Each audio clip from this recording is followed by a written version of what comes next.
Are you ready? I'm ready. I'm ready. No! I said, are you ready? I'm ready. Then, for the two in attendance, and I don't know, like the dozen or so watching at home, and for Bryan Danielson, who you interviewed this week and wrote a phenomenal article for The Ringer for. Oh, let's get ready to podcast because this is Break It Down, a D-Generation X retrospective. I am your host, Nick Perkins. This is my co-host, Cam Hawkins, and we are here to talk about No Way Out 1998. But before we do that, Cam, how you doing, man? I'm all right. I'm this feeling you get when you people tell you have a job well done and it leads into the weekend. So that's kind of cool. Like you're kind of going into the weekend on a high, so it feels good. Yeah, you did a great job. It's payday. It's Friday night. Like what could be better? All of those things, absolutely. Right. That is awesome. Well, thank you for joining me, and thank you, viewing audience, for joining me. We are here to talk about the February pay-per-view of WWF. But before we do that, you've kind of had a busy couple weeks. You interviewed Jake Roberts and Diamond Dallas Page for The Ringer, and then this week you also interviewed the man who's going up against MJF. Yeah. This weekend, Bryan Danielson. Kind of tell me about that process, and the article came out. You can read it at The Ringer. Kind of tell me about it. How was that whole process for you? Yeah. So with Jake and DDP, that was in conjunction with A&E, the cable network, because Jake Roberts' documentary was coming out, and I talked to him about his life, about addiction, about things he's dealt with, if he thinks he's in a better place. And it was a really fun conversation. With DDP, we talked about Jake Roberts' time with him, both, on the road, moving into his house. We really talked about how they have a relationship now. And it's, we can go to concerts together. He can come to my Christmas party where there's alcohol and be okay. And he's reconciling with his wife and some of his kids. And it was really fun just to hear about that progress and that journey. And so that was an easy write. One thing that he talked about in the documentary was how he wanted to be an architect. And it stuck out to me that he said that. And then, as the doc goes along, it talks about how, I hope everybody doesn't deal with this because it's a rough thing. It's something that I know I've dealt with. The desire to please people who you should not be trying to please. You know what I mean? And a lot of that, Jake Roberts would never blame anyone else for his problems, but even the most pessimistic person can look at his situation and be like, hey man, you didn't have much of a shot. And so we kind of worked architecture into what we wrote about him, just talking about the different things you need to succeed at a job like that. And, whether or not those are things he possesses or things he's working towards. Okay. Right. So that was fun. And then with Danielson, the pay-per-view was coming up. I'd wanted to talk to him for a while. One of my favorites in the last 10, 15 years. That was really, really fun because he's having fun, You talk to people under a certain age about legacy and they don't care. And it's almost a shock because they exist in this world of, I even said it in the article, this world of spreadsheets and newsletters and awards. And those are all really, really cool. A lot of them do not care. They want to go out there and have fun. And they're lucky enough to get paid to have that kind of fun. And they're just having a blast. And he is one of them, man. He's going to do it until he doesn't want to do it. Not even until he can't. He's going to do it till he doesn't want to do it. And he said, I'll do it in front of 150 people. I've done it in front of 30 people. He tells this really fun story that did not make the article about him and CM Punk wrestling like 15, 20 years ago. And there were 30 people in the audience. And he was like, the biggest problem with a crowd that small, even when they're not being mean, you hear everything. And so they're going at it. And like the guys are like, hey, and they have been wrestling for like 45 minutes. Guy next to another guy says, hey, these guys aren't very good, are they? And the guy's like, no, they're really not. And they can just hear every word. And so it's really fun. But, the joy he gets from pro wrestling, the joy he gets from the people he's worked with. Spoke super highly of Randy Orton. And if you are watching this, anybody who's wrestled Randy Orton is probably going to tell you Randy Orton's the perfect wrestler. They love him. They say he's crisp and precise, and you don't get hurt working with him, and everything looks great. Like they love working with the guy. Yeah. We talked about that. He talks about his love for Kofi. I know he loved being, a part of Kofi Mania. Talks about, what he thinks Jade Cargill is going to be if given the shot. Daniel Garcia, Wheeler Yuta, Lee Moriarty, and then, Bandito, Thatcher, Takeshita. So just the list goes on and on. It was very, very fun talking about, where he is right now and how he feels at peace. And somebody who is not concerned with where their next check is coming from will tell you the very best things. And he's just a super nice guy, but very honest about how he feels about the world and how he feels about his job. And it was great. I loved it. Very easy to write once it got going. You look up and you're like, wow, there's 4,000 words on this page. Let's bring that down a little bit. But he was great. He was fantastic. Isn't it great to just write about something that you care about? And it just goes like that. When you're inspired, it takes, an hour to get a couple thousand words. People are telling me I'm the best at this, and I don't, like, whatever, right? My brain can't process that yet, but I'm like, if I can take a day to look at a conversation and put it on a page and then give it to you, and you think I'm the best at it, like that's a great feeling. You know what I mean? Like that really is great. And that's not to say like I don't go over it meticulously and worry and care and measure twice, cut once, measure twice, cut once. But again, like I'm doing this, I'm turning these things around in a week, and people like are really loving them. And so it's great, man. I love it. It's a feeling I never knew I'd have. It's really, really cool. It really is. Yeah. Some might say you're the Bryan Danielson of writing about wrestling. Hell no, I want to get paid, baby. But I'm not doing like it's fun, but man, give me my money. Yeah. It's the Bryan Danielson. I just want to be. I want to be the ice train. That's what I want to do. I want to get paid and have a smile on my face. Yeah.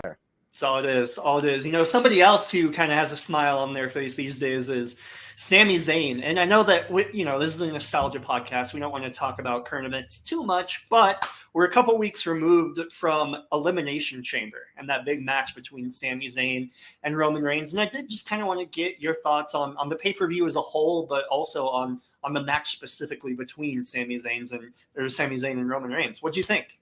I left the second act of a play to get home and watch this match. Right. It just had to happen. The feeling was too strong. I thought the match was fantastic. I thought that, face Sammy fighting from underneath, but having all the fight in the world in him was great. I thought that it got a little messy at the end. You got a couple of ref bumps, but the story you're telling is about the bloodline. It's about Jey Uso and Jimmy Uso. It's about Sami Zayn seeing the bigger picture and Roman Reigns clinging on to what he has left. That's the story they're telling, and they're telling it masterfully. And you are adamant that the key to this whole story is Jey Uso, right? Yes, he is. Like he even said it. Like Sami Zayn said, the bloodline is not about Roman Reigns. Like they're saying it. They're putting it in front of us. And it's not even to come across as holier than thou, or I told you so, or I'm smarter than you. But it's just, if you're watching this story unfold as it's been unfolding, Jey Uso has always been the tragic character in all this, and how dare wrestling allow the tragic character to actually have the focus, but yeah, man, I don't think that this turns into Jey Uso somehow winning the title at WrestleMania, because I don't think that Jey Uso being undisputed champion is the culmination of his story. I think it's defeating Roman Reigns. Sure. And so, yeah, man, it's been great. Again, Sammy was fantastic. Montreal, that crowd was fantastic.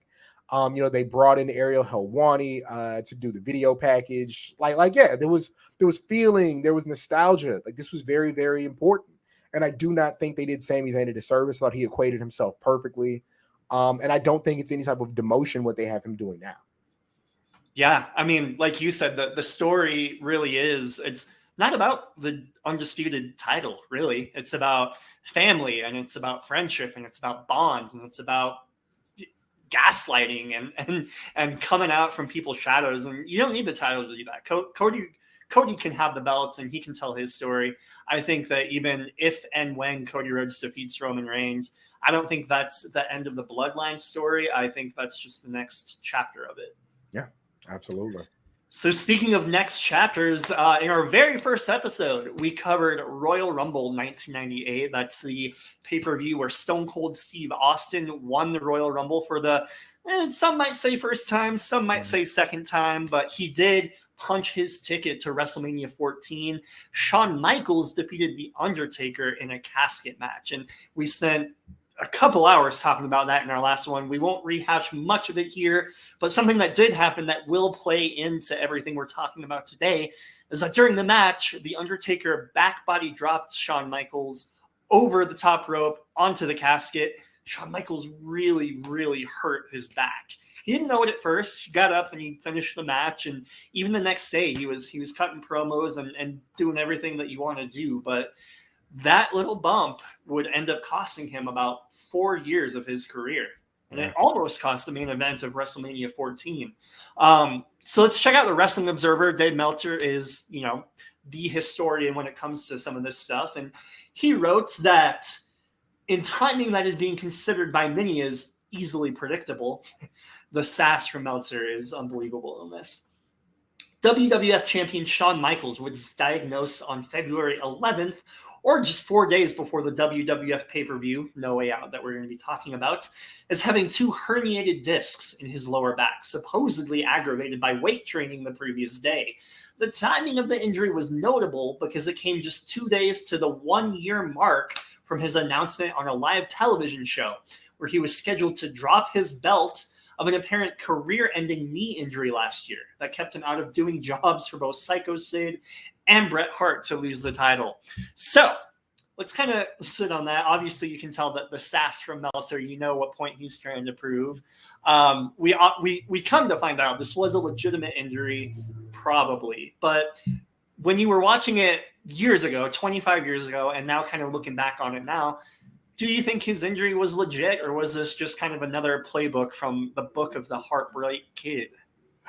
What's crazy about it, because now when you go back and watch the Raw after and the Raw after and the Raw after, you're looking for him to move different or have pain or do less. I didn't see any of that. Right? I am not a person who would ever accuse somebody of faking an injury. Your body is your body. You know it better than I do. I have no medical expertise. However, it just did not appear like he was getting in and out of the ring. He does this thing where when they bring the grill into the ring, and we'll get to that, he literally reaches over the top rope and they hand him the grill and he brings the grill in over the top rope. It's hard to do with a broken back. It is. And so the idea that it got aggravated later, I'm willing to believe it, but man, there's some questionable stuff. I don't know.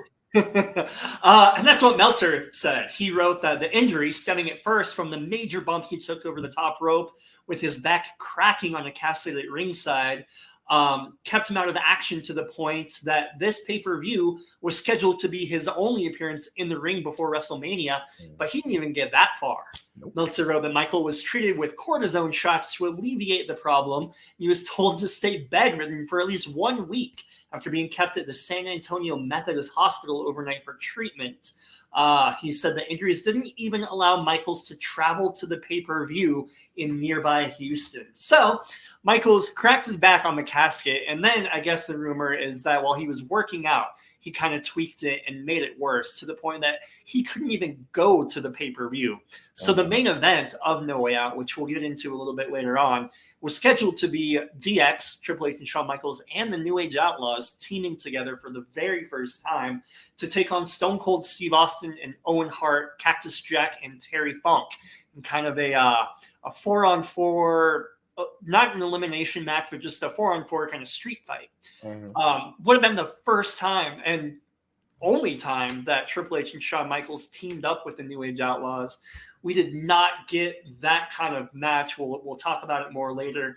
But that brings us to the Raw is War after the Royal Rumble 1998.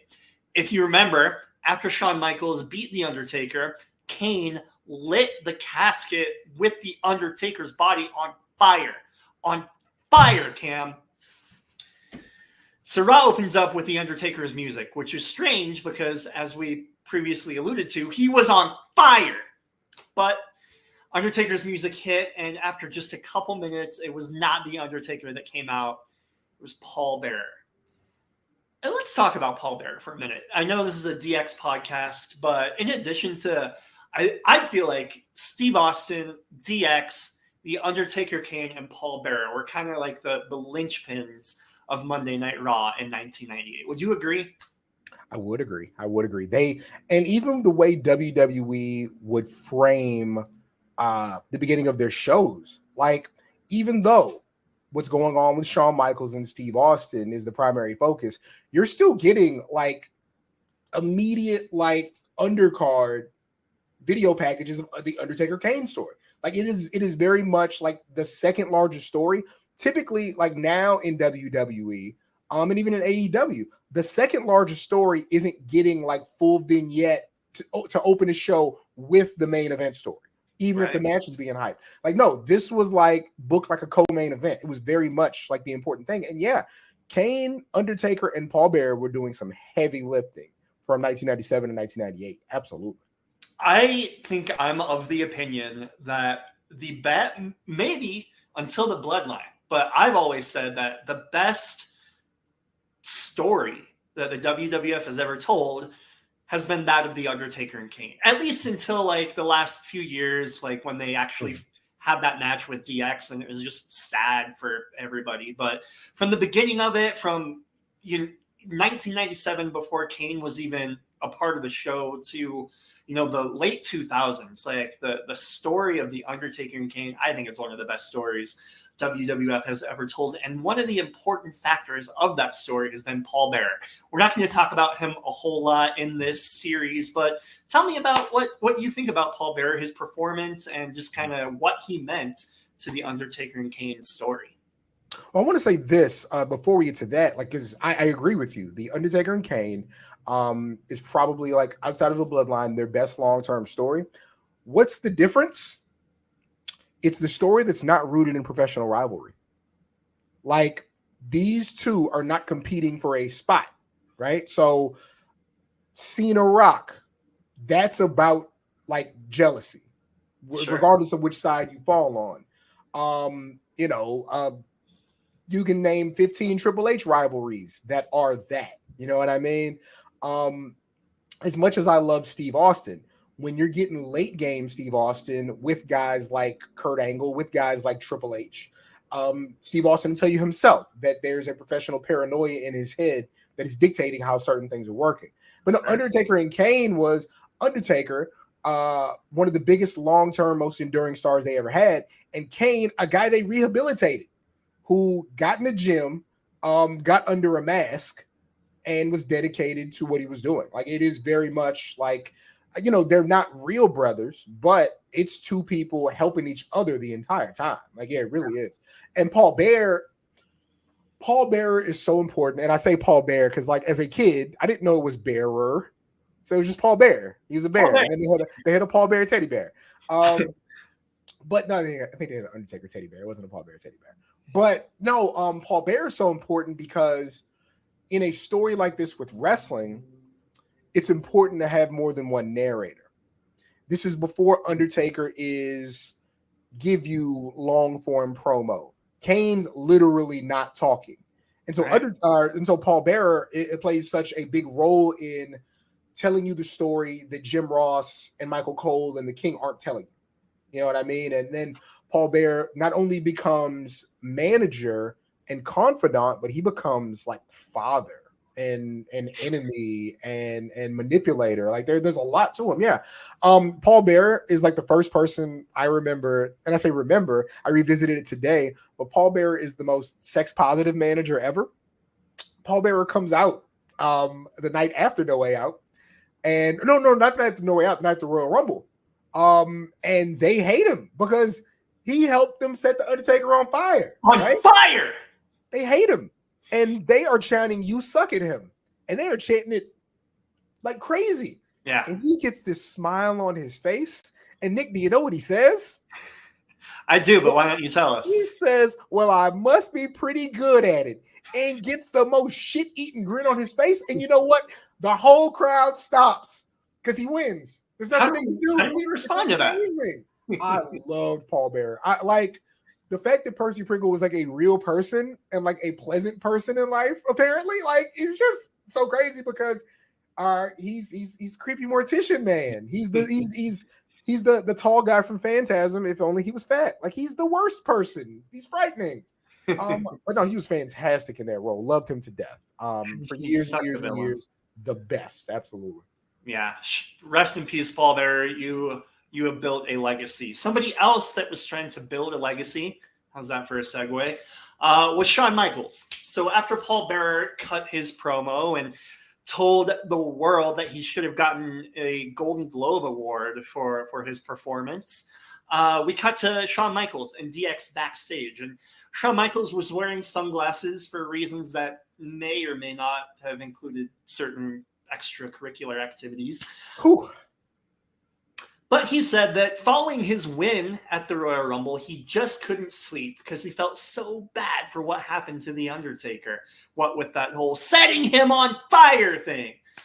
Shawn Michaels said that DX isn't all bad. And with that, they want to prove that they're the good guys. So they are going to try to find The Undertaker. And that's what they spend the rest of the show doing. You can probably see where this is going. Later on in the show, they cut backstage again to Triple H, Shawn Michaels, and Chyna, and they're chatting. Suddenly, the lights flicker. So you think, ooh, is The Undertaker around? Maybe. Towards the end of the show, the lights go out again, and they kind of repeat the angle that they did at the beginning of the show because lights go out, Undertaker's music hit. This time, the cameras shine up to the rafters, and we see a figure, and it's not Sting. It's WWF. But it's The Undertaker standing in the rafters, and they lower him down to the ring, a la Sting. Or a la The Undertaker at the, was it the 96 Survivor Series when he came down like Batman? Yeah. Right? So, and this time, like, we're for sure that it's The Undertaker. He's got the jacket. He's got the hair. There's no way in hell they're going to lower Paul Bearer down to the ring from the rafters, right? As soon as The Undertaker does his little arm thing, break it down. And oh my God, Cam, it's Shawn Michaels. He got us again. I know he did not experience discomfort in his back at that point, apparently. But, you know, if he did, it being lowered from the ceiling, I'm sure would exacerbate that. But, you know, all right. Okay. Cortisone must be a pretty heavy-duty drug. But yeah, they got us again. How dare they? They're such jerks. Like they hammed it up so much and just played every little trick, and it just worked every time. They got us every single time. Like, fool me once, shame on you. Fool me twice, shame. They kept fooling us week after week. It was incredible. Watching back now, like with I'm 35 years old. You can kind of see where things were going, but for people back then, like, man, they were good. They got us. They got us with Bret Hart stuff. They got us with The Undertaker.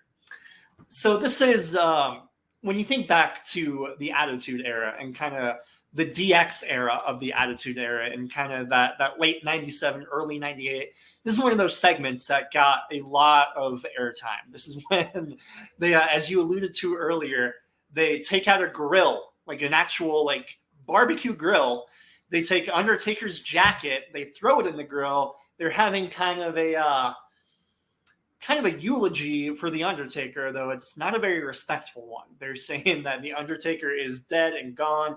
He's burned. He's buried. They're gonna grill all of his stuff. They've got hot dogs. They've got marshmallows. They've got very big pieces of wood that, if you know DX at all, you absolutely know that they're gonna make a few dick jokes out of. You watched this segment for probably the first time in like 20 years. What did you think of this? Now, is this where Triple H has a sausage and Shawn Michaels has a sausage, and then China pulls out like basically like a whole pig. Yes. Ridiculous. Like I because the thing about it, like Triple H wasn't good at dick jokes. Like even as a kid, I wasn't like, wow, look at him talking about his dick. I was never like, I don't know. Maybe it's growing up an athlete and being like in locker rooms as a kid, and like, you know, you gotta shower and blah blah blah blah. And guys, you know, you get in the locker room and guys talk about girls and make up these big huge lies that you know aren't true. But I was always like, if you talk that much about your dick, I don't feel like you have much of a dick. And I'm not a dick measurer, but I'm just saying. So it was always like, I finding out who Triple H really is. He's more the guy that we know now, right? He's more the intense guy, the serious guy, and even when he talks, kind of laid back, and his jokes are more, he's better at the dad joke, right? It just never really fit him to all of a sudden be talking about his dick. And so like, it wasn't hilarious, but China pulling out that big ridiculous sausage, kind of funny. It was huge. It was huge. Like the build up to it wasn't great, but I was like, okay, that's a giant piece of sausage. I get it. little clap. Yeah. I think we can all bow to China, and we'll talk about China a little bit later on. But after they make their required dick jokes, for the very first time, Shawn Michaels utters Stone Cold Steve Austin's name, and he does it in a way that makes you think like it's a big deal. Like he doesn't just say, Stone Cold Steve Austin, blah, blah, blah. He gets on the mic and he goes, Stone Cold Steve Austin. It was, and not to interrupt, but it's literally like, not that the Undertaker stuff was silly, right? But it's an actual transition. Like it's an actual, this thing is done, this thing is now. And him having to like refocus and take it very seriously. Like, have you seen Next Friday? Yeah. Okay. So when they go to Pinky's Records and Pinky fights Craig and he convinces Craig to stop, and then Pinky's just in the scene by himself. He's like, shit, motherfucker almost had me, but I held my own though. And he like gathers himself. That's what Shawn Michaels is doing, being rid of the Undertaker, right? But no, there was absolutely like a zoning in and a focus on Steve Austin, and it was appreciated. Like having to come back to reality, knowing that would be like his toughest task. Absolutely. And it felt like a moment. Like it felt like, because the two had history. Earlier in '97, they were tag team champions at one point, back when Shawn Michaels was still a good guy. So this felt like a moment, like a showdown. So Michael said, you know what, Austin, you're a former tag team champion. Been there, done that. You're a former Intercontinental champion. Been there, done that. But now you want my WWF championship? Well, guess what, son? Shawn Michaels lays down for absolutely nobody. True words have never been spoken. So all of that happens. This episode is actually the episode that's most remembered for the showdown between Stone Cold Steve Austin and Mike Tyson. This is when that big pull-apart brawl took place. And we'll get back to DX in a moment, but you watched this for, again, the first time in 25 years. Did you watch it live when it happened? Absolutely. What was that like? It was like crazy, because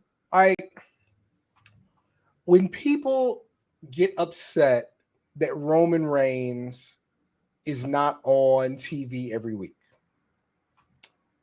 I have no feeling about it, because I grew up in the era of Mike Tyson boxing, right? To where people would pool their money together and you'd see Mike Tyson fight, and you might only see him fight for 5 minutes, and it's a party and everybody pretends to be mad about it, but they're with their friends and they had a great time. So for me, the world heavyweight champion of whatever you're doing, it's supposed to be an event when you see them. It's supposed to be an event when they wrestle. And so Mike Tyson always occupied that space, like in my head, like super important, super big deal. When you see him, it's an event. He gets in there and like, again, like as a kid, you know, wrestling, even at that point, wrestling is scripted. Wrestling is predetermined. but you also think Stone Cold Steve Austin can fight, right? Like you The toughest also, SOB. Yeah. yeah. And then there's also the thing where boxers, once you get above, I want to say like 220, you're a heavyweight.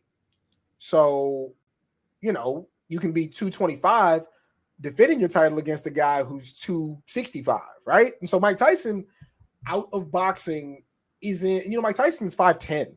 You know what I mean? Steve Austin is 6'2, 6'3. And so like young me had reason to believe if it came to it, Steve Austin could hold his own. So they get in there and Austin, Tyson's excited to be there. He's excited to be there. He's shaking hands with everybody. Everybody's hanging with him. And then Austin comes out. He ain't having none of that. Ruins none the party. Of it. Like he doesn't care who's in the ring. You got your boys with you. I don't care. I loved it. And like McMahon saying you ruined it. I believe he ruined it. Yeah. I believe that Steve Austin somehow, some way messed up the money.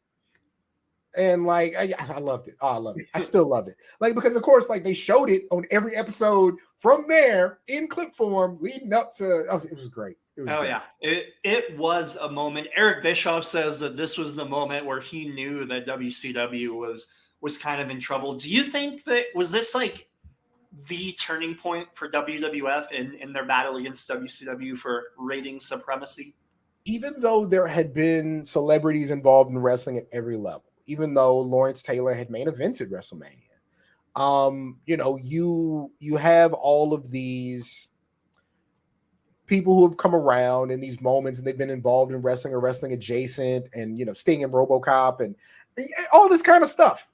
But it was never a situation where celebrity person who can fight is involved with the guy you want to see on TV the most. It just hadn't been done to that level. Like there was Mr. T and Hogan, but that's a different thing. Mr. T was an actor.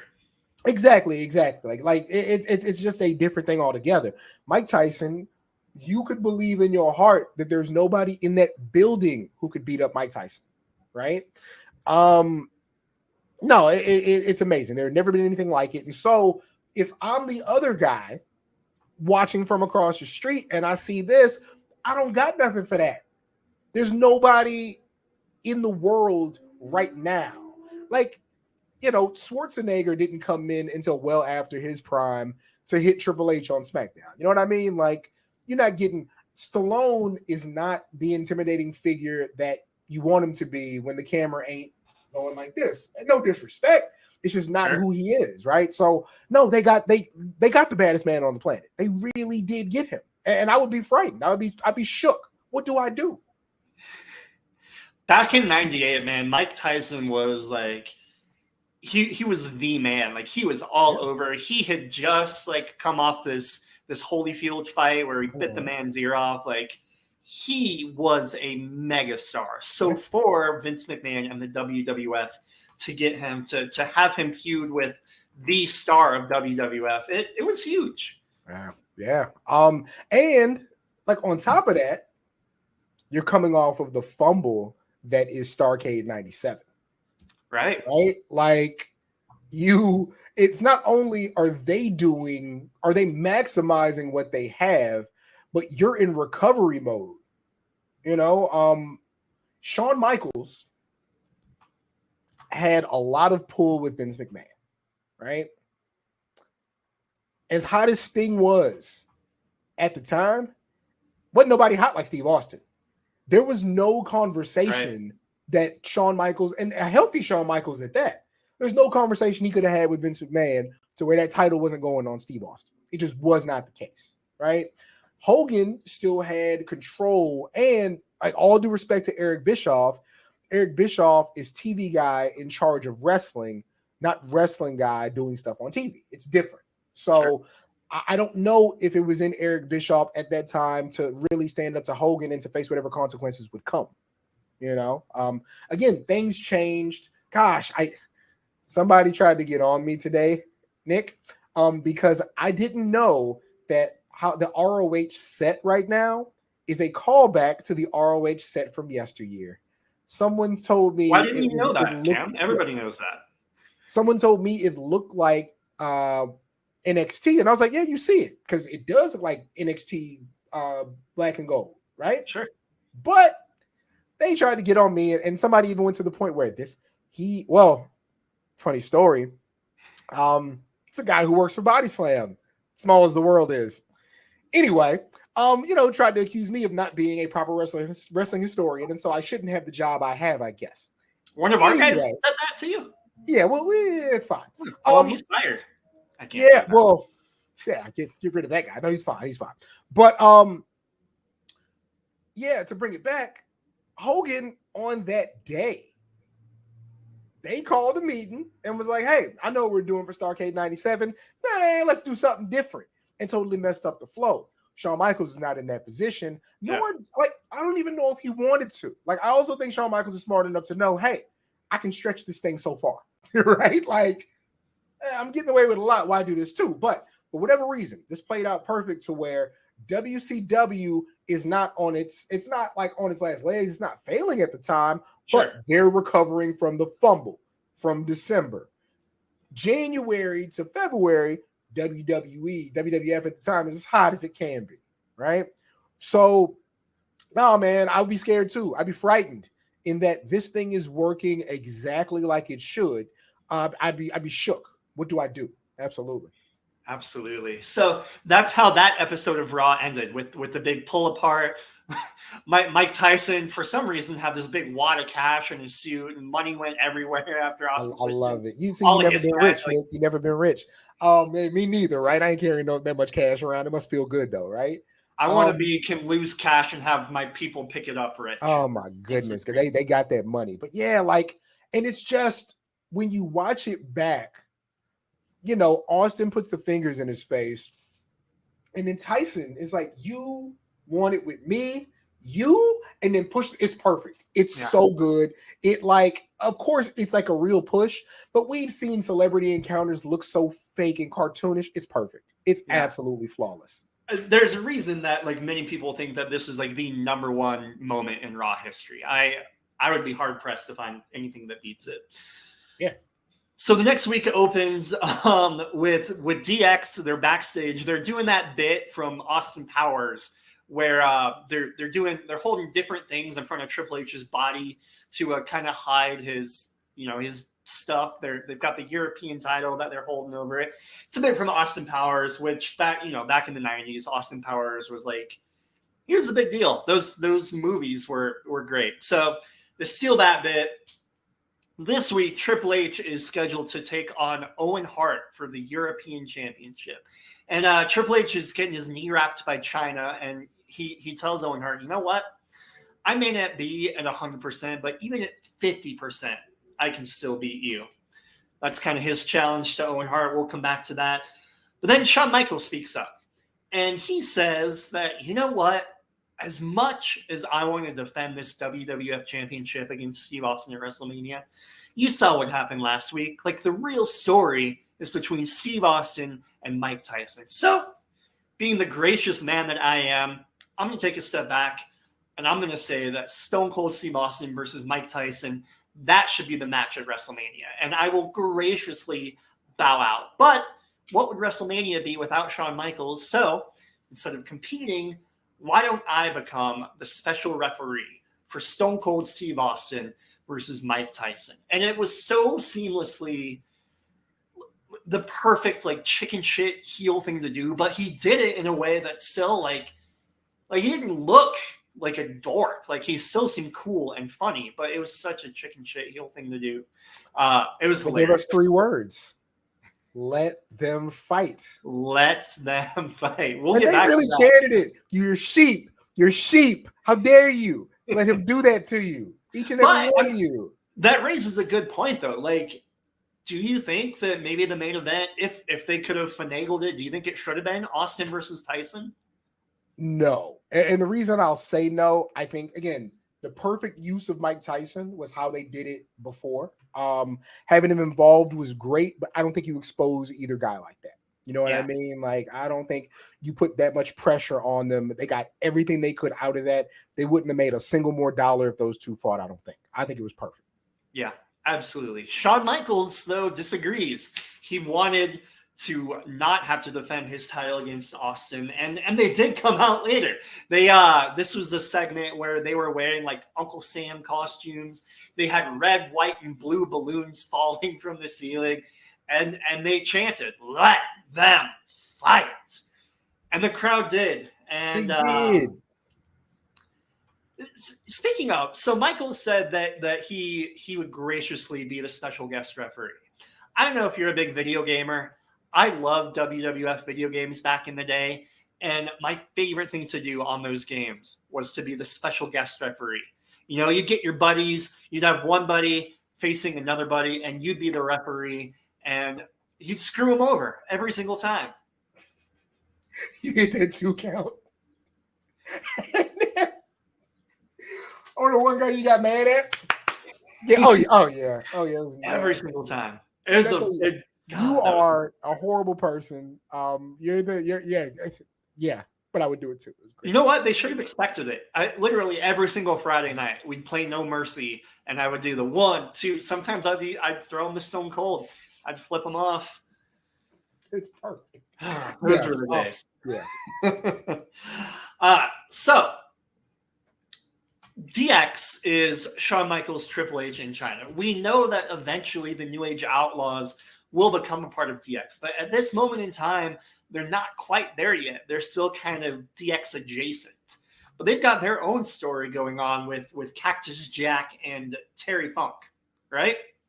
So they're feuding with these two guys. They had a match. I think Road Dogg took on Cactus Jack in a match, and after they went to an interview with Jack and Terry Funk, but before they could even get a word out, Shawn Michaels and Triple H showed up, and they kept mocking them, calling them hardcore legends. Oh, we're sorry to interrupt this precious interview time with the hardcore legends. And they kind of involved themselves in this feud between the Outlaws and Cactus Jack and Terry Funk. The Outlaws came up behind Funk and Cactus Jack, pushed over a fence on him, and all 4 men and China just beat the daylights out of Cactus Jack and Terry Funk. And you're kind of wondering why. Like, you know that Shawn Michaels and Triple H, they kind of helped the Outlaws with the Legion of Doom, but why are they getting involved with this Cactus Jack Terry Funk segment? Yeah. I don't know. It'll come into play later on. But before that, Triple H is scheduled to take on Owen Hart for the coveted European Championship. So Owen Hart comes out, right? And then we hear the DX music. And we see kind of a glimpse of like the blonde hair and the big nose. We assume, oh, it's Triple H. But it's not. They got us again. It was not Triple H. It was the artist formerly known as Goldust. He was doing this Owen gimmick. Dust? Is it Dust Hart? Is it? Yeah. And he had that, he like a witch. He had that nose and that, yeah. It was hilarious. So Dustin Rhodes comes out. He was doing this gimmick where he dressed up as whoever he was competing against. He was Vader one week. He was Dude Love another week. Like it was this thing. So this week he's Triple H, and you kind of feel like DX kind of like we're in collusion with Goldust because they even gave him the European Championship to wear, which, you know, you got to think that they're in cahoots a little bit.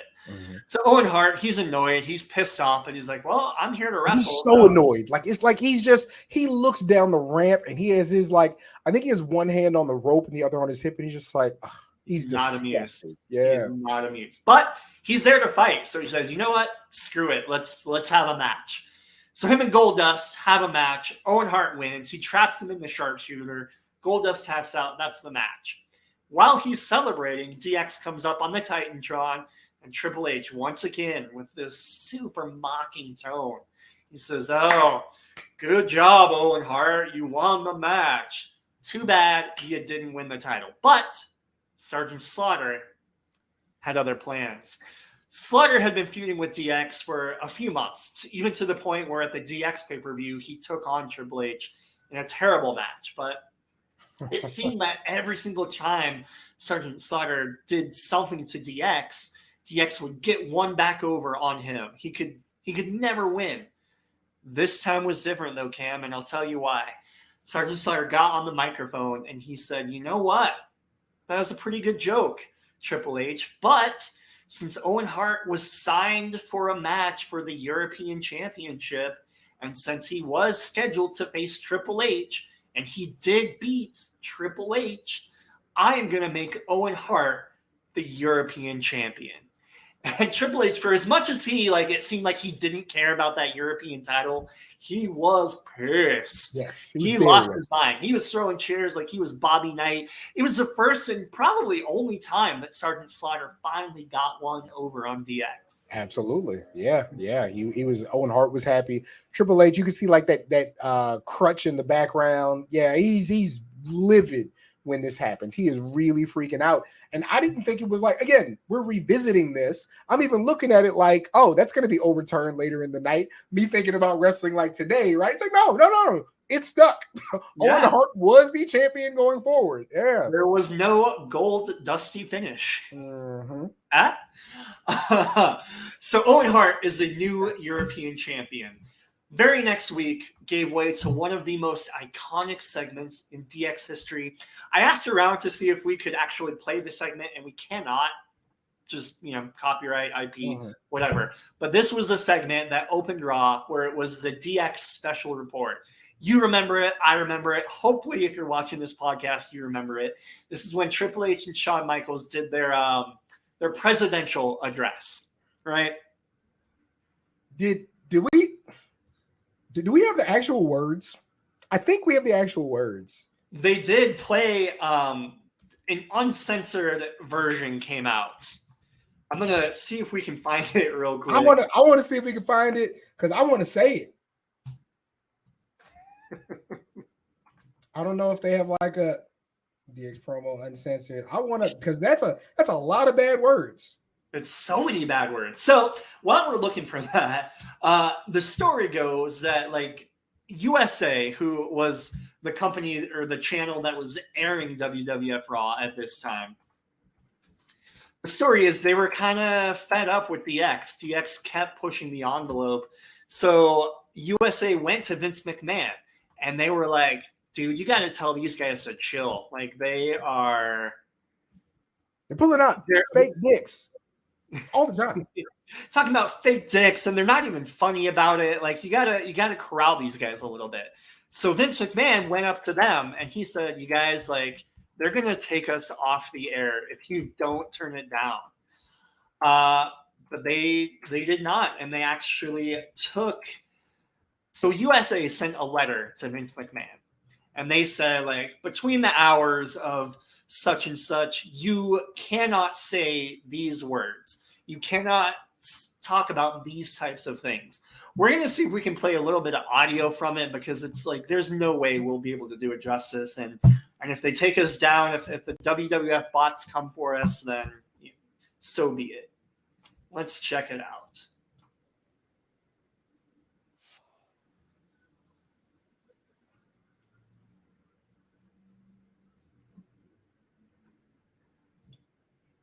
Man, if I can find, look. Come on, somebody give me some subtitles. No, that would have been great. No, they don't. Maybe. That's enough of that. But so the bit was they read the words that they were not allowed to say. And WWF bleeped them out. And it was probably one of the most notorious segments in the history of D-Generation X. Did you find a script for it yet? No. Maybe we can revisit that. But oh man, I loved it. It was just all the bad words, and then they said, "Hey, you can't say that," and then I'm not gonna fucking say that. It was great. I did love it. Again, as juvenile as everything was, if you say all the bad words in a row, 12, 13-year-old Cam is gonna eat that shit up. Absolutely. As a 10-year-old, hearing them say ass, damn, and shit, I was like, oh my God, this is the height of comedy. Absolutely. It's one of the best things that I've ever seen. It's one of DX's most notorious segments. It was great. So later on in the show, they're in the ring. They call out Stone Cold Steve Austin. All right. So Austin actually comes out and he faces down DX. It's 1 against 3. And the two, like, I wish I could do this justice as well. Stone Cold Steve Austin and Shawn Michaels went literally face to face. And again, it felt like a moment. Like, it felt like a showdown between these two megastars. Do you remember this? Do you remember how you felt as a kid watching? So, like, we're cracking these jokes. Shawn Michaels, they get in each other's face, man, and he's so serious. And Shawn Michaels, like, as Stone Cold is telling them his ass belongs to Stone Cold, Shawn Michaels rips his shirt off. Austin rips his shirt off. And it's not even like, rip my shirt off because I'm sexy. It's rip my shirt off because I gotta be loose. I gotta have a full range of motion to fuck you up. It was great. I loved it. And it's not even like Triple H and China aren't even like, we're about to jump Austin. Shawn Michaels didn't even want that. He wanted Austin to smell his cologne, to know how serious it was. It was great. And even Austin, not even flinching, but stopping because Shawn gets in his face and then redirecting. It's so good. It's perfect. It's absolutely perfect. Absolutely. It felt like if you weren't excited for WrestleMania up until that point, after that moment, you were like, bring it on, man. This is great. So Austin says that he could beat Mike Tyson if he wanted to. But the fact of the matter is, when Stone Cold won the Royal Rumble, he punched his ticket to the WWF Championship. And in Austin's words, that meant that Shawn Michaels' ass belonged to Stone Cold Steve Austin. The title was coming home with him because why, Cam? Because that's the bottom line. Because who? Because Stone Cold said so. So this was also the night where the Outlaws, oh boy, this was a big night. This was a big night for the Outlaws. This was probably like their star-making moment. So for some reason, Cactus Jack and Terry Funk decided that they wanted to have a match against each other. It's fine. They've got history. They did it just for the heck of it. So they had this and beat each other down. Like, it wasn't like, hey, let's see who can get the first fall, keep this on the mat, no punches. They were trying to kill each other. They were hitting each other with like unprotected chair shots. They made their way eventually up to the stage of the Titantron. And for some reason, there was a dumpster there. Mick Foley body slammed Terry Funk into the dumpster, climbed the Titantron, and then dropped that patented Cactus Jack elbow onto Terry Funk in the dumpster. It was one of the most extreme, because I didn't know about ECW at that point, right? That was a little bit before my time. It was one of the most extreme things I'd seen, but why did you jump on that man in a dumpster? Why would you do that? These guys are friends. These guys are tag team partners. And I didn't know Terry Funk. You know what I mean? Like, I was like, this Chainsaw Charlie guy is crazy. Where did this old man that he's dropping elbows on? I'd learned about Funk after the fact that he was like that guy down here. Yeah, absolutely. So after Jack drops the elbow, you think that's the craziest thing I've ever seen. But no, because then the New Age Outlaws come out. They slam the lid shut on the dumpster that Cactus Jack and Terry Funk are in. They tie it up. And then they push the dumpster off of the stage, which is probably like, I don't know, like 8 to 10 feet. But in 1998, when you're a 10, 11, 12-year-old kid, that looks like a big deal. So they push the dumpster off the stage. Everybody else makes it seem like it's a big deal. Jim Ross is on commentary. He's got that serious, like somebody just died voice. He's saying like, this was not, they're making it seem like this wasn't planned. Like the Outlaws kind of went into business for themselves to try to make a name for themselves. You watched this 25 years ago. You just rewatched it. What were your thoughts then when it happened, and what are they now, and how did this hold up? So then it was like, are they okay? Like that's the only thing you're thinking, right? Are they okay? Like, are they really hurt? Like, were they not supposed to get pushed off the thing? Like, I'm really thinking that. And you see them like chastising the Outlaws, and then like Flash Funk is trying to fight them. Yeah, like Vince McMahon came out, like, and they're even saying like, we weren't trying to hurt him, but we weren't trying to hurt him. It's just, what are we supposed to do? Like, it was a lot of that. Yeah, man. And then like it just kept going. Like, I think the most modern example of that is remember that week that Paul Heyman was in charge of Raw, and so you had Braun Strowman and Bobby Lashley, and like one of them knocks the other one like through a set, and all these explosions goes off, and then they're like tending to them for like 8 or 9 minutes. This was like a full half hour. Yeah. Where they just keep coming back to commercial, making sure they're okay. Like, then it was really scary. And even now you're watching it, you think about it in terms of this is taking up a lot of TV. Like, they really wanted to milk this. Yeah. And they did. Like, Sonny was out there crying. Yeah. Vince McMahon came out, and like Vince McMahon only comes out for like the major things, like only like to yell at Steve Austin or to screw Bret Hart in Montreal. Like that's all you saw of him at this point. But so the Outlaws, like, it looks as though they're feeling kind of a little guilty. Like, they're saying, like you said, like, we didn't mean to hurt him. We were just trying to push the envelope. So they're backstage. But then Shawn Michaels and Triple H come, and they're like, no, you did the right thing. Like, they're giving them a pep talk. Yeah. They're saying, you want to push the envelope. You got to do this. All that matters is ratings. Like, you think that we don't get slack every time we try to do something? We got to push the envelope. Triple H told him, yo, if you didn't do it, somebody would have done it to you.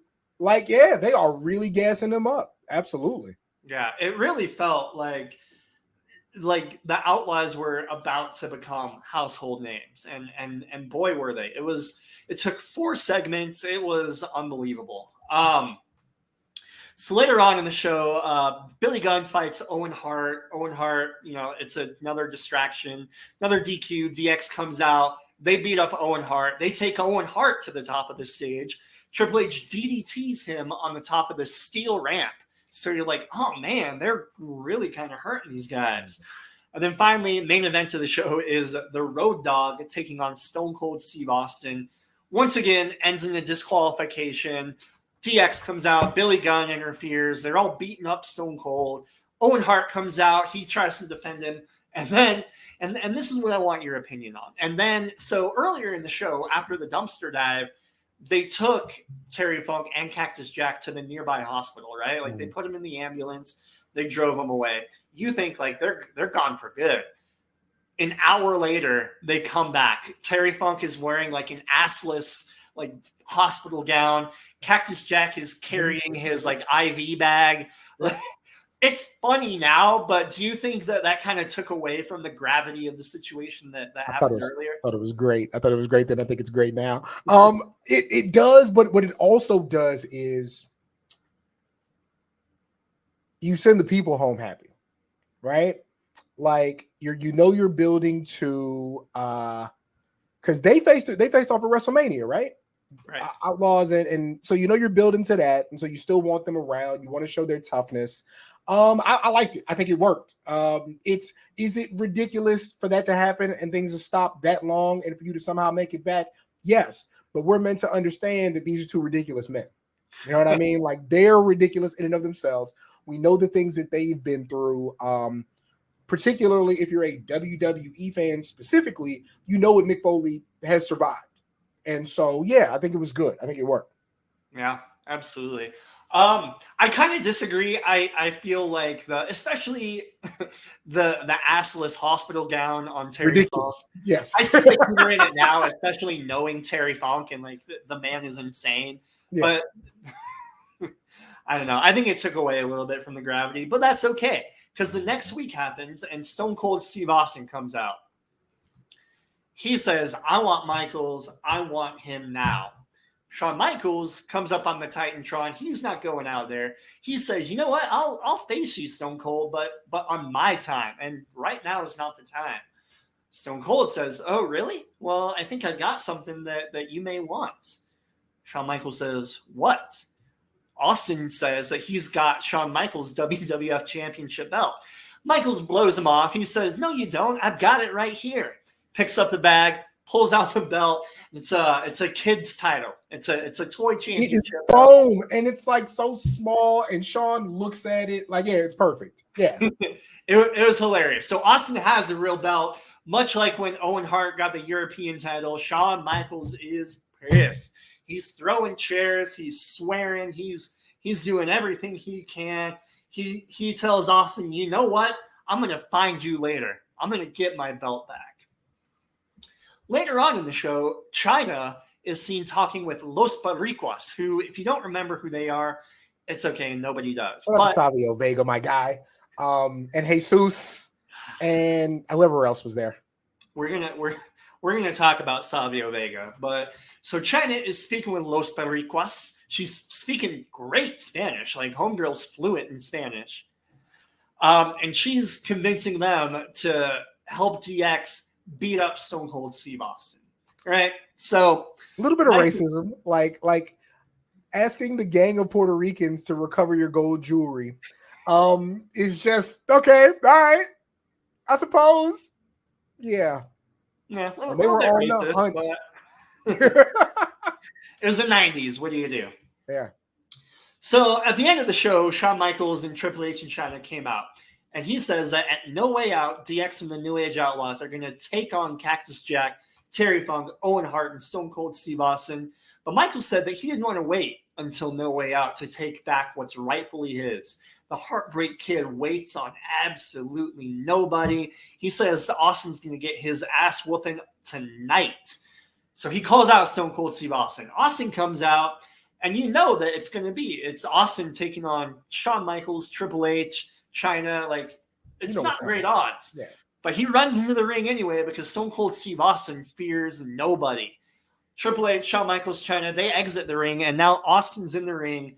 New Age Outlaws come out. They're surrounding everybody. DX is surrounding the ring. Los Boricuas come out. Like, this is not looking good for Stone Cold Steve Austin. Luckily, he's got some backup. We hear a chainsaw going in the background. It's not Leatherface. It's Pantyhose Face. It's chainsaw. And I hadn't seen Texas Chainsaw Massacre before this either. So this was like my first version of this. I'm like, this is crazy. But yeah. Nuts. Terry Funk chainsaws his way through the bottom of the ring, and out of this hole in the ring comes Terry Funk, Cactus Jack, and Owen Hart. Mm-hmm. So now these four men are squaring up. They're ready to take on the world. This is the ridiculous thing I ever saw. Yeah, it was amazing. Like, yeah, literally cut the ring from below. Yeah, it was fantastic. Yeah. It was great. And that leads us to No Way Out in Houston, Texas. This was the show between Royal Rumble and WrestleMania. Typically not like a huge money-making show, not a super big deal. The Wrestling Observer newsletter said that the show got like a 25% thumbs up, 58% thumbs down, and like a 16% thumbs in the middle. It was okay. You know, we didn't watch the whole show, but results, I mean, the Headbangers took on Goldust and Mark Marrow. Taka Michinoku fought Pantera. Ken Shamrock, Ahmed Johnson, and the Disciples of Apocalypse took on. They go together. Yeah. Which is weird that they had like two multi-man like matches on one show, but they took on the Nation of Domination. One match I did want to talk about was Kane took on Vader. This was Kane's second match in the WWF. The first one he took on Mankind, and like this was kind of another one of those matches that you feel like, oh, I mean, like Kane's pretty impressive, but this is Vader. And this was a good match that ended with Kane tombstoning Vader and then hitting him in the face with a wrench. Yes. You remember that? And what did you think of that? Because as a kid, like, nobody's supposed to do that to Vader. But like, it looked good. Like they did a good job. Yeah. Nobody's supposed to be able to do that to Vader, and like nobody would try to actually do that to Vader because like that's even scarier if you miss. But yeah, it was very intense. Yeah. Ooh. Yeah. It was a great holding spot because we know eventually Kane is going to take on the Undertaker, so we want to keep him strong and beating Vader, who granted like he wasn't what he was in WCW, but he was still a big dude, right? Yeah, absolutely. So that was one match, but then we got to the main event, and evidently it came out like a couple nights prior that Shawn Michaels would not be wrestling at this pay-per-view. It was scheduled to be Shawn Michaels, Triple H, and the New Age Outlaws, but Michaels, because of his back, had to pull out. This is what the Wrestling Observer said. They said that the WWF released the news that Michaels would most likely not be appearing on the pay-per-view immediately on its hotline and acknowledged it by Friday. in the Houston market. So they're letting people know on the Friday before the show, like, Shawn Michaels is not going to be here. Card is subject to change. They did not release his replacement forever until the actual match. So for the couple of days leading up to it, and then throughout the show, they were building it up. Like, Shawn Michaels is going to pick his replacement. It's a surprise. Like, people are thinking, like, it's going to be a big deal. And the rule is, in wrestling, like, if you have to change the card, like, you better find a replacement that's better than what was originally planned, right?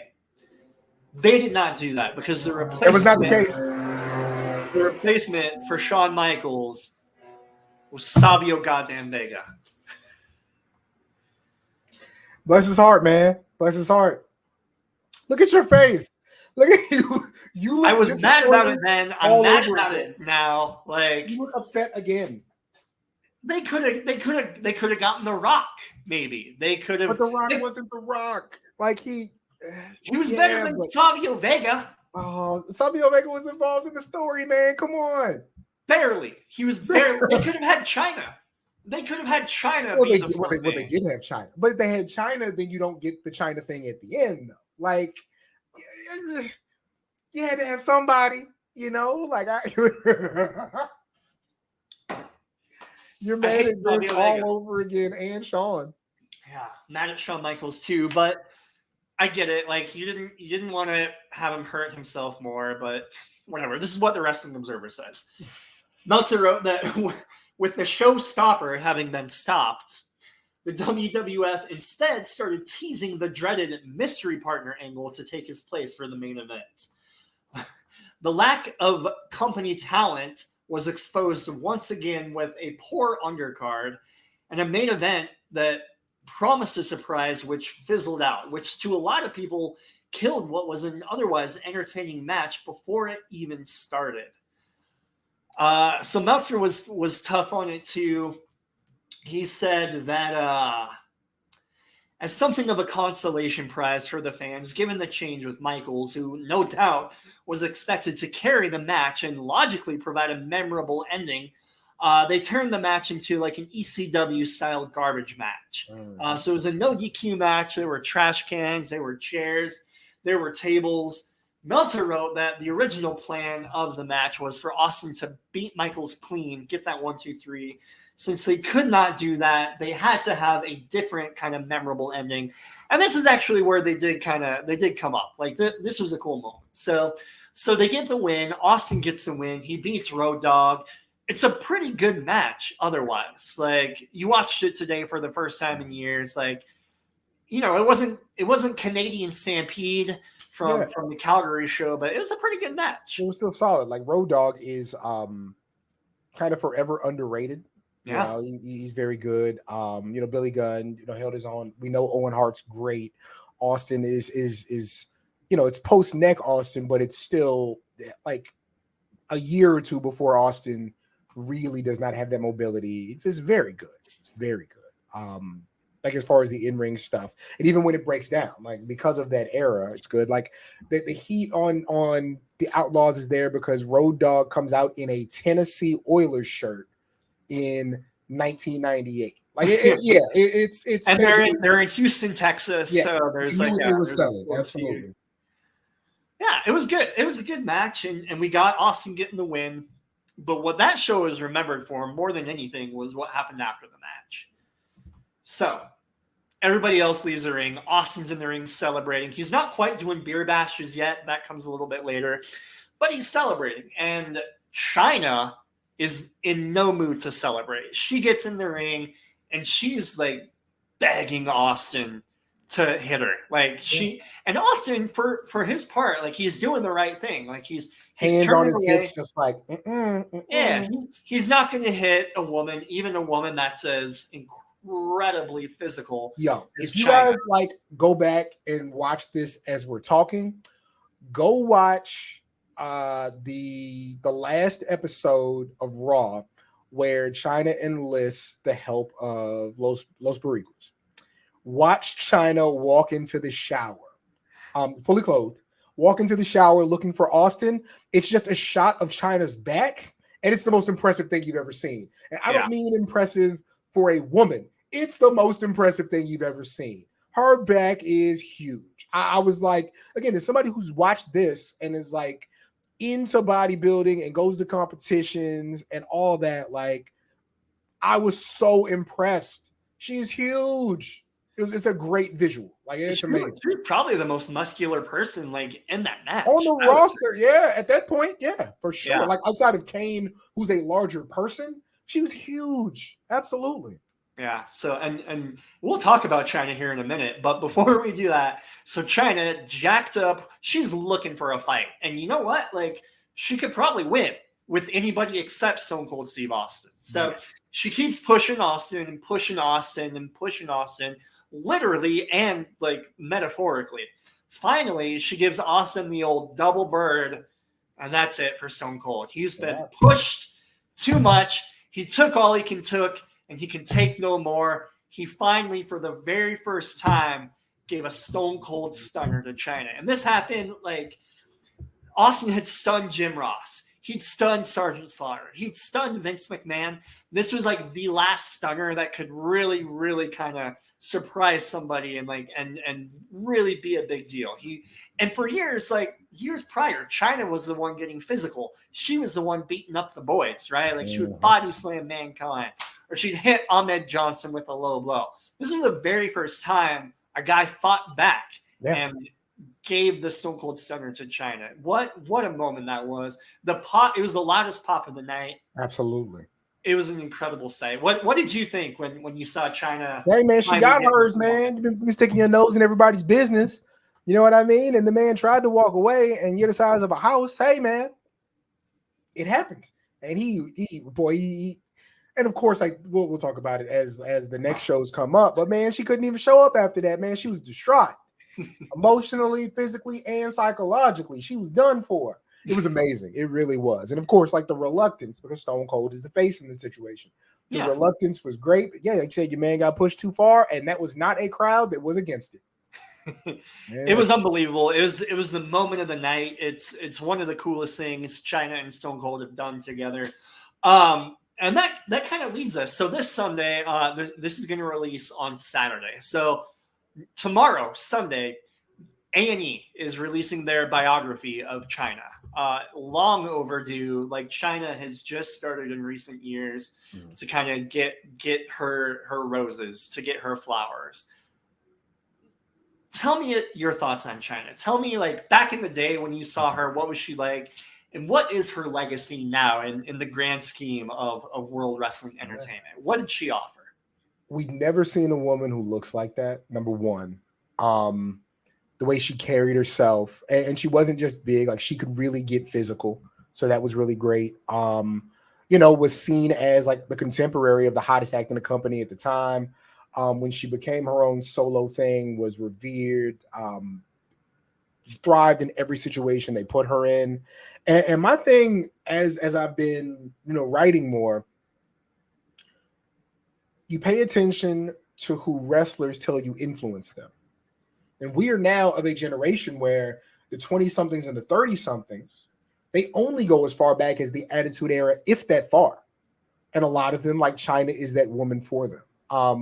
And China is probably the first, not the first, but for our time, the most significant LGBTQ icon. Even though I don't believe she identified like that, like I don't know, somebody might hit me to that, but a lot of queer wrestlers that I know, like, cite her as their big influence and their hero. Like they loved everything about her. So yeah, man, she was a big deal. She was very, very important. And I loved her every time she came on screen. I thought China was amazing. And power bombs, man. She got Sable the fuck out of here. It was amazing. Yeah. Yeah, China. I mean, I'm glad that she's finally getting her flowers and finally getting some of the recognition that she deserves. I mean, before we had like the Sasha Banks and the Baileys and Becky Lynch's and all these phenomenal athletes in WWE, like China broke the mold. She was. What do you think overall? Like, what do you think her legacy in WWE would be if you could sum it up in a couple sentences? I think for WWE specifically, she made it okay to be a strong woman. Like she made it, and granted, I don't want to make light of the Jacquelines and the Ivories who did amazing work. But yeah, she made it okay to be a strong woman. She broke that mold of which you have to look like, how you have to present. And we have better wrestling because of her for that. Yeah. Well said. Couldn't say it any better. So Cam, we talked about No Way Out 1998. This month was incredibly entertaining. This, in my thought, was like this was the height of Triple H and Shawn Michaels DX, right? Like later on, we get the Outlaws and X-Pac, and that's great. But this month, like between the DX special reports and the Let Them Fight and like everything, like how entertaining were DX during these few weeks between Rumble? This is as good as it got, because you see, like, you don't know if he knows or not, but this is Triple H about to be in charge, right? This is Shawn Michaels doing all he can on his way out. This is China like finally like really mixing it up. And it's them being entertaining. It's them being crass, but like even though they're being juvenile, like with the barbecue stuff, like it's leading a direction. You know what I mean? There's a purpose for it.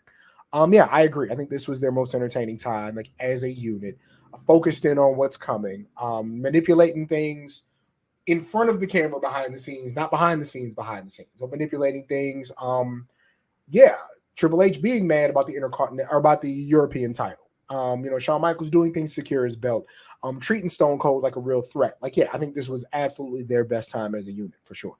Yeah, I think, and you hit on it right at the end. I think more than anything, this period of time between Royal Rumble and WrestleMania really made you want to see Stone Cold Steve Austin get his hands on Shawn Michaels. Like this is one of those times, like we felt it with your close personal friend Bryan Danielson. We felt it with Kofi Kingston. You could feel the buzz with Stone Cold Steve Austin. Like it was about to erupt. And it wouldn't have happened without Shawn Michaels really making you feel like you want to see him get his butt kicked. Yeah. You wanted bad things to happen to him. It was finally time. Like, we never forget what you did to the Patriot. It was his time to shine, Shawn. It wasn't. I really thought the Patriot, like, I thought he was going to be something. I really did. There was the jingoism in my soul, I guess. But yeah, man, you got past the Undertaker a bunch. We know what you did to Brett. You see what you're doing to Owen. It's finally your time to get it. And Austin is the one to do it to you. Absolutely. Played it up perfect. Yeah. And he's going to do it. But that is for our next episode. We will be covering WrestleMania 14 and all of the build-up to that, including the public workout in Boston where Shawn Michaels almost literally stopped the show. We'll get into all of that on our next one. Stick with us every couple of weeks. This is a Break It Down, a D-Generation X retrospective. I'm Nick Perkins at WrestlePerks. That's Cam Hawkins at Seahawk, and we will see you next time. And if you're not down with that, Cam's got 2 words for you. Mazel tov. Is that 2